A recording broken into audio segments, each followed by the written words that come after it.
जयशंकर दत्तगुरु नमस्कार. सुप्रभात. आज आहे भौम प्रदोष. चातुर्मासामध्ये येणारा हा पहिला प्रदोष आहे. मंगळवारी येणाऱ्या प्रदोषला भौम प्रदोष असे म्हणतात. या दिवशी महादेवाची उपासना अत्यंत फलदायी ठरते. विशेषतः सायंकाळी 6:30 नंतर 9 वाजेपर्यंत केलेली शिव उपासना ही आपल्याला उत्तम फल प्रदान करणारी ठरते. भौम प्रदोष हा आपल्याला आर्थिक संपन्नतेसाठी अत्यंत महत्त्वाचा आहे.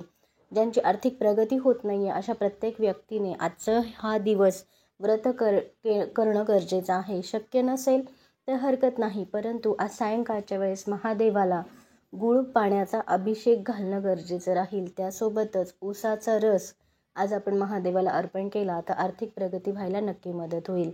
आज ज्यांच्यावर खूप मोठ्या प्रमाणात कर्ज आहे, कर्जमुक्ती होत नाही आहे, अशा प्रत्येक व्यक्तीने लाल मसुराची डाळ 1-2 तास पाण्यामध्ये भिजत ठेवा.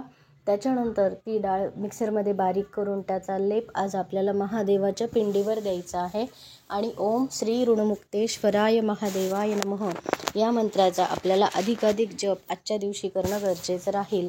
सोबतच आज आपल्याला शिवरुद्राष्टकाचं पठण करणं गरजेचं आहे.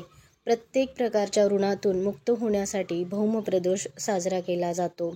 या दिवशी महादेवाला डाळिंबाचा नैवेद्य दाखवला जातो किंवा डाळिंबाच्या रसाने सुद्धा अभिषेक केला जातो. महादेवाला शक्यतो मखाण्याच्या खिरीचा नैवेद्य आज आपल्याला अर्पण करणं महत्त्वाचं ठरणार आहे. भौम प्रदोष तुम्हा सर्वांना लवकरात लवकर आर्थिक संपन्नता देव. देवादिदेव महादेवांची उपासना चातुर्मासातला हा पहिला प्रदोष येतो आहे. त्यामुळे आज आपल्या घरी महादेवाचं पूजन सायंकाळच्या वेळेस होणं अत्यंत फलदायी ठरणार आहे. जयशंकर दत्तगुरु.